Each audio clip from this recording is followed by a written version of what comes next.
Remember when Meta, well, Facebook back then, was mostly just social feeds, Yeah. ads, maybe seeing photos from your cousin's holiday? Right, simpler times? Exactly. Well, those days seem long gone. The company is. It's going through this huge transformation. A massive one. Mark Zuckerberg isn't just like experimenting with artificial intelligence anymore. He's really orchestrating this complete pivot. We're talking tens of billions being poured into tech that could, define Meta for the next 10, maybe 20 years. Yeah. Think huge data centers, custom AI chips they're building themselves, trying to hire all the top engineers. It's a full court press. It really is. Yeah.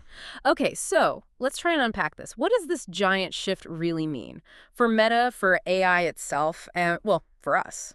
And when you say tens of billions, it's almost hard to grasp the scale. The financial side here is, well, it's staggering. How much are we actually talking about? Meta's capital spending forecast for 2025, it's projected somewhere between $66 billion and $72 billion. 72 billion. Billion, yeah.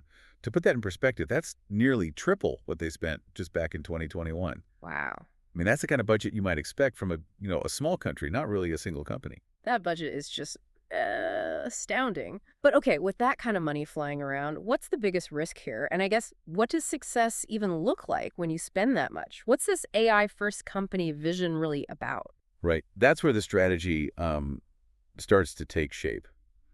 His main goal, Zuckerberg's, is to build Meta into what he calls an AI-first company. It sounds like he almost wants it to be the place for developing these super intelligent systems. Super intelligent systems. Yeah, but it's not just about throwing money at a buzzword. A lot of it is about strategic independence. They're pouring resources into building their own custom chips, for example. Right, to compete with NVIDIA and others. Exactly. Designing their own specialized AI infrastructure, basically from the ground up. And creating totally new tools for developers, for advertisers. It's all very next generation thinking.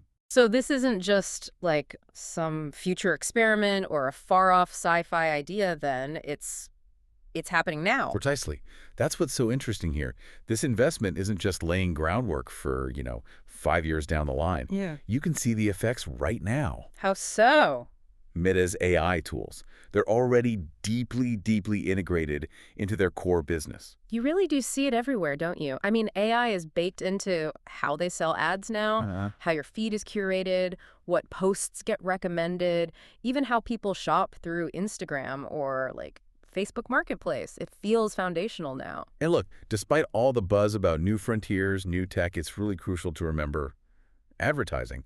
That still brings in about 98% of their revenue. 98%. Still, right. So while AI is definitely the future they're betting on, it's also the engine that's just supercharging what they do right now. Okay. They've developed these pretty advanced AI systems. You might have heard some names, GEM, Andromeda, Lattice. Right, I've seen those mentioned. What do they actually do? Well, think of GM as sort of the powerhouse for ad targeting, making those ads more relevant, hopefully. Andromeda handles more of the content recommendations, like in your feed. And Lattice is more foundational, supporting the research behind it all. These aren't just cool names. They really help target ads better, deliver content that, keeps you engaged longer. And you can actually see the results in the numbers. Yeah. The results are quite tangible. Since they started leaning more heavily on AI in these areas, advertisers are apparently seeing about a 5% increase in ad performance. 5%, okay. And maybe more noticeably for users, people are spending roughly 20% more time watching videos on their platforms. 20% more video time. Wow. So yeah, this AI stuff isn't just some shiny tech project. It's actually making Meta, well, a lot of money. Directly impacting the bottom line, yes. Okay, but given this, this massive spending, these huge ambitious goals, how's Wall Street taking all this? Investors can get pretty nervous, right? Especially with big spending sprees on, moonshot ideas like superintelligence that might not pay off immediately. That's a very fair question. And usually, yes, they would be wary. But so far, Meta's actually been delivering really solid numbers. Their Q2 results, for instance, came in stronger than analysts expected. Ah, okay. And the stock actually jumped quite a bit. So for Wall Street, I think the novelty of the cutting-edge AI is still there. But eventually, that always gives way to demanding clear financial outcomes. Right. You can definitely feel a clock ticking in the background. The market is sort of saying, okay, Zuck, we'll let you cook for now.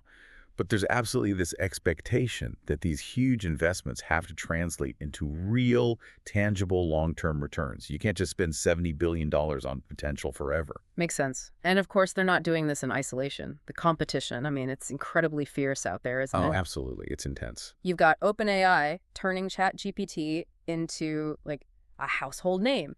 Microsoft is pushing AI into basically every corner of Windows and Office. Google's racing ahead with its Gemini models. And Apple, well, Apple's being Apple, keeping quiet, but you know they're moving fast behind the scenes. Exactly right. And this brings up a really important point. Zuckerberg knows this isn't a game he can afford to lose. It's not optional. Yeah. If Meta doesn't lead in AI, or at least stay right at the front, someone else will.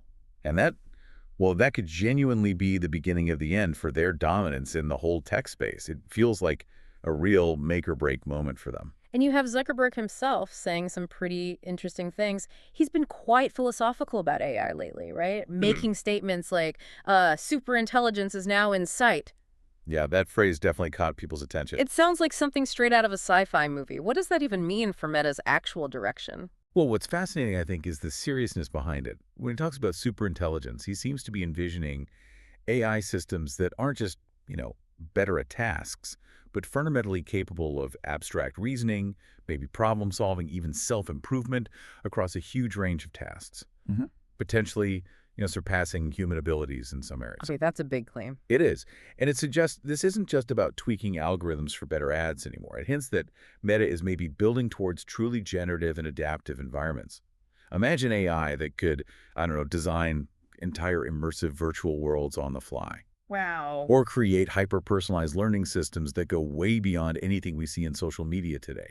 That's the kind of potentially transformative product that could maybe justify these massive astronomical investments.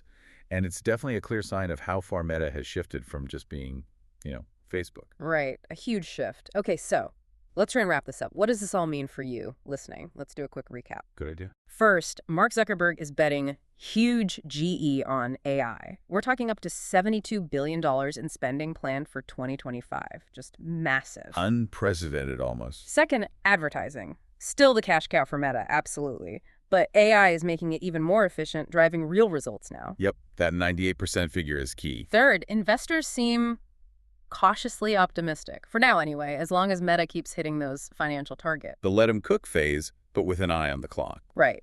Fourth, the competition is heating up incredibly fast. Everyone wants a piece of the AI pie. It's a race. And finally, Zuckerberg genuinely seems to believe AI could reach superintelligence, and he wants Meta to be the company that takes us there, aiming for completely new kinds of products. Which brings us to a pretty profound final thought, doesn't it?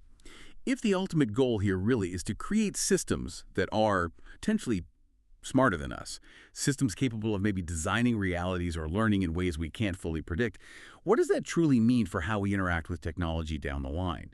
And maybe more fundamentally, what's our role in a future that might be shaped by entities like that?